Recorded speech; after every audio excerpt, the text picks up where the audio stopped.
एक घने जंगल के पास एक गांव था सोनपुर। सोनपुर में महेश और उसकी बीवी जया रहा करते थे। अरे महेश, कब लौटा रहे हो मेरा कर्ज? जल्दी ही सेठ जी, जैसे ही पैसे इकट्ठे होते हैं तो सीधा आपके पास आऊंगा। ठीक है, मैं इंतजार करूंगा। जी सेठ जी। महेश की बीवी को सेठ से बेहद परेशानी थी। अरे ए जी, अब और कितना ब्याज देंगे सेठ को?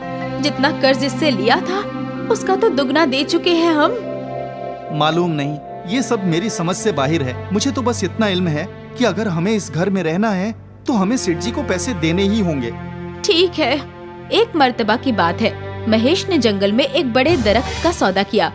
उससे काफी अच्छे पैसे मिले। जब वो घर लौटा, अभी जाकर ये पैसे सेठ जी को दे आता हूँ। अरे अरे, सारे पैसे उनको देने की क्या जरूरत है? आधे हम रख लेते हैं ना। लेकिन क्यों? क्यों क्या? मेरे बदन पर एक भी जेवर नहीं है। कम से कम इन पैसों से एक बाली खरीद लो। और अगर सेठ जी को इल्म हुआ तो वो नाराज होंगे। उन्हें कौन बताएगा? ठीक है, मैं बाली खरीद लाता हूँ। महेश ने एक सोने की बाली खरीद ली और बचे हुए पैसे लेकर वो सेठ के पास गया। अरे वाह वाह, आज तो तेरी कमाई अच्छी हुई है। हाँ सेठ जी। तू ऐसे ही ईमानदारी से पैसे लाकर देगा तो जल्द ही तेरा घर तेरा हो जाएगा। और कितने पैसे देने हैं सेठ जी? बस 20,000 और। ठीक है, उम्मीद है जल्दी ही दे दूंगा। महेश यहाँ से अपने घर गया। मेरी बाली लाए क्या? हाँ, ये लो। लेकिन मुझे लगता है मुझे सेठ जी को पैसे दे देने चाहिए थे। वो क्यों? बस 20,000 ही तो बचे हैं। ये बाली नहीं लाता तो 10,000 ही बचते। कोई बात नहीं, अगली बार कमाओगे तो दे देना। फिलहाल मैं ये बाली पहन रही हूँ। बाली पहनकर जया बेहद खुश थी। वो अपनी सोने की बाली दिखाने अपनी पड़ोसन के पास गई। अरे शीला, ये देख, मेरे शौहर मेरे लिए सोने की बाली लाए हैं। ये तो बहुत अच्छी है बाजी, है ना? जया ने गांव की हर औरत को अपनी बालियां दिखाई। और रात को जब जया सो रही थी तो एक चोर ने जया की बालियां चुराई और वहां से फरार हो गया। अगली सुबह, हे राम, मेरी बालियां! हे भगवान, मेरी बालियां चोरी हो गई। तुमने अपनी बालियां किसे दिखाई थी? किसी को नहीं, बस शीला को, विमला को, प्रभा को। पूरे गांव भर में तो मुनादी कर दी और बोलती हो कि किसी को नहीं दिखाई। तुम्हारा तो दिमाग ही घुटने में है। इससे तो बेहतर था कि मैं ये पैसे सेठ जी को दे देता। अहमक औरत।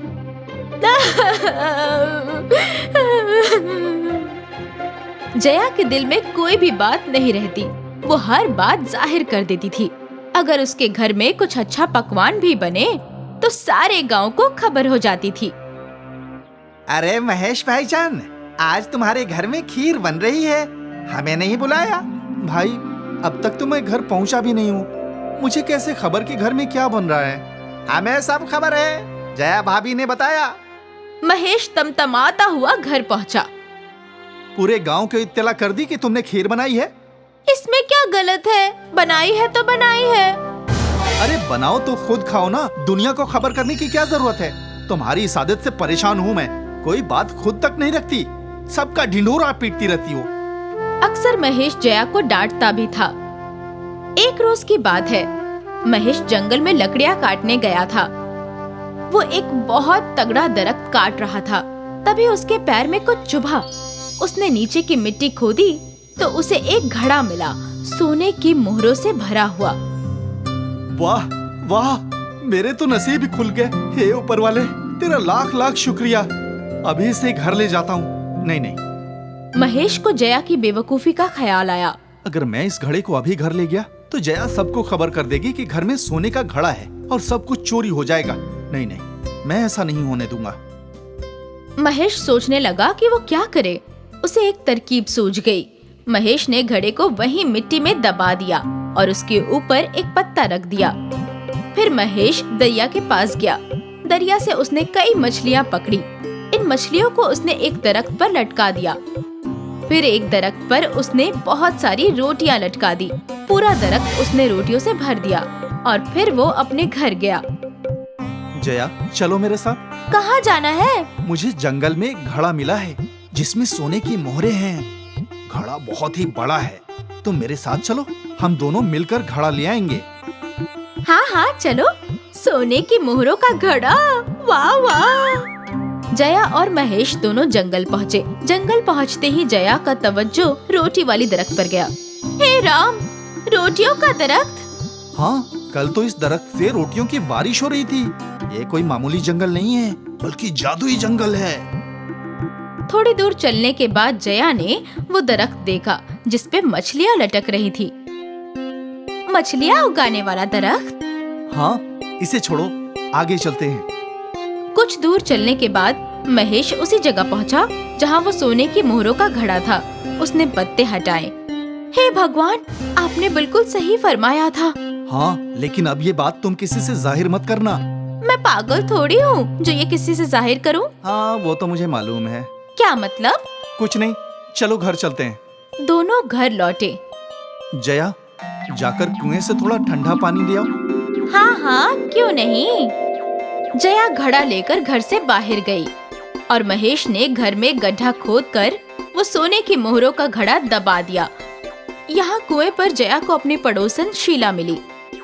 क्या बात है, आज बेहद खुश हो। अब क्या बताऊं, हमारे तो नसीब ही खुल गए। ऐसा क्या हो गया?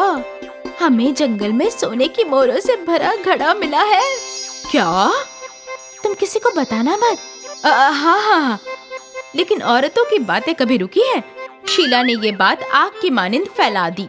सेठ जी को भी इस बात की खबर हो गई और सेठ जी सारे गांव वालों के साथ महेश के घर के बाहर पहुँचे। अरे ओ महेश, ओ महेश, अरे बाहिर आ। अब क्या हुआ सेठ जी? तुझे इल्म नहीं कि क्या हुआ? तुझे सोने की मोहरों का घड़ा मिला है जो तू सारे गांव वाले से छुपा रहा है। सोने की मोहरों का घड़ा? वो भी मुझे?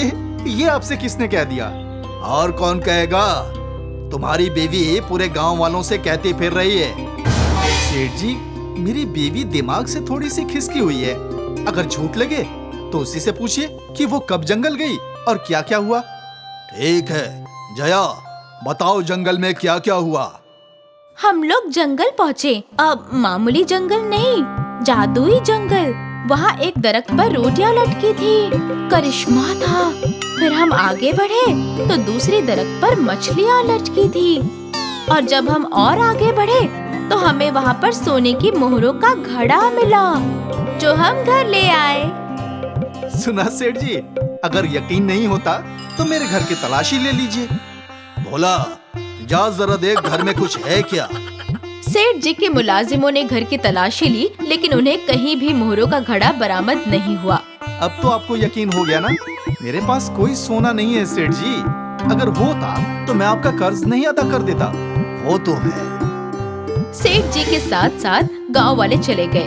उनके जाने के बाद महेश के चेहरे पर मुस्कान आई। हाँ, अब आराम की जिंदगी जीऊंगा। कम से कम अब कोई जया की बातों पर यकीन तो नहीं करेगा और मेरा सोना महफूज रहेगा। अरे सुनिए, ये सब हकीकत में हुआ था ना, तो लोग मेरी बात का यकीन क्यों नहीं कर रहे?